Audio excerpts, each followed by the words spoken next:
다음은 투자계획과 자금운용계획을 수립하는 과정을 진행하겠습니다.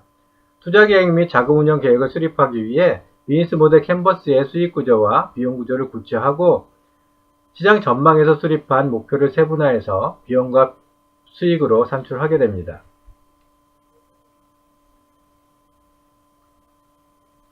투자계획 및 자금운용계획은 수익과 비용구조를 월 단위로 2, 3년간의 추이를 작성하는 것입니다. 비용구조와 수익구조 그리고 이윤과 누적 이윤 부분으로 나누어서 엑셀 시트로 작성을 하게 됩니다.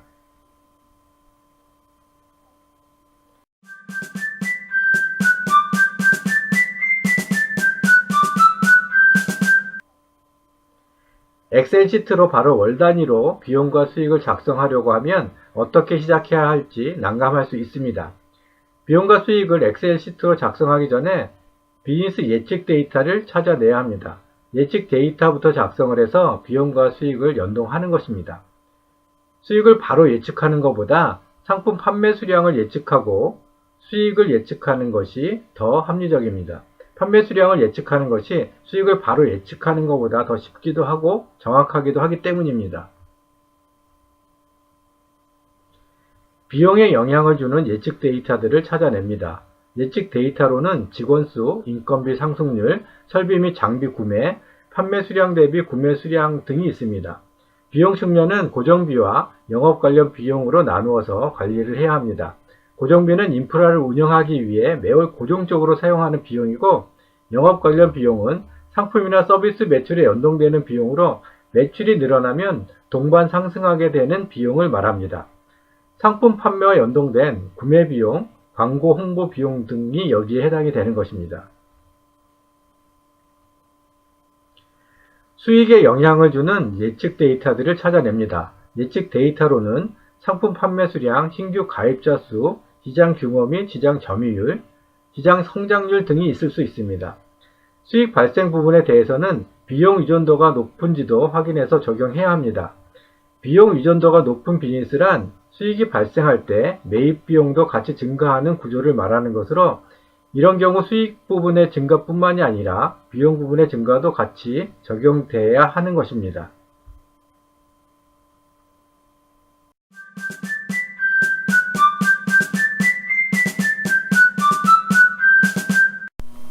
이제 수익과 비용에 대한 예측 데이터들을 가지고 2, 3년간의 월 단위 수익, 비용, 이윤에 대해 작성을 합니다. 회계상으로 검토하기 위해서는 감가상각 등에 대한 비용이 계상되어야 하는데, 소규모 비즈니스를 계획하는 입장에서는 감가상각 등은 무시하고 실제 자금이 필요한 시기를 시뮬레이션 하는 것이 더 현실적일 수 있습니다. 표에 마크된 부분은 누적 이윤의 최저치를 나타내고 있습니다. 이 누적 이윤의 최저치는 자신이 비즈니스를 수행하기 위해 필요한 최대 소요 자금이 되는 것이고, 이것이 바로 자신이 투자해야 할 금액이 되는 것입니다.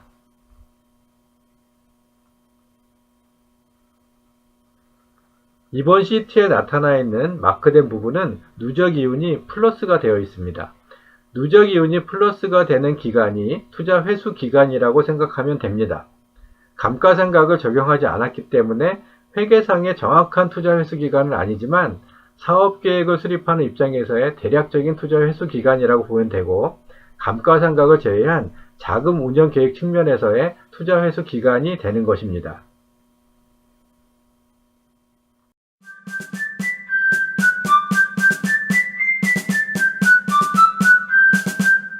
월 단위 소요 자금을 분석해서 자금 운영 계획을 수립합니다. 누적 이윤의 마이너스 금액은 자금이 필요한 금액을 나타내는 것이고, 누적 이윤의 데이터들을 참조해서 월별 소요 자금을 분석해 보는 것입니다.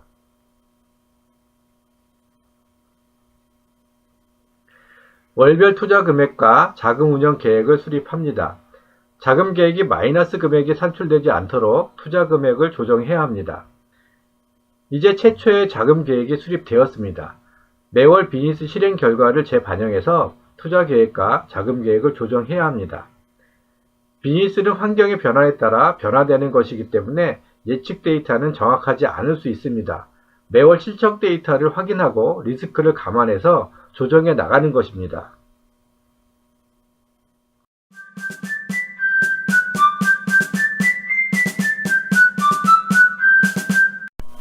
오늘의 핵심 포인트를 정리하는 시간입니다.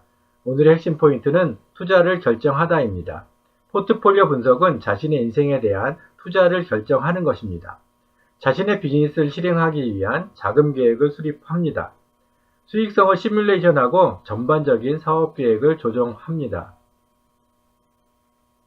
지금까지 라이프 코디네이터 황은배였습니다.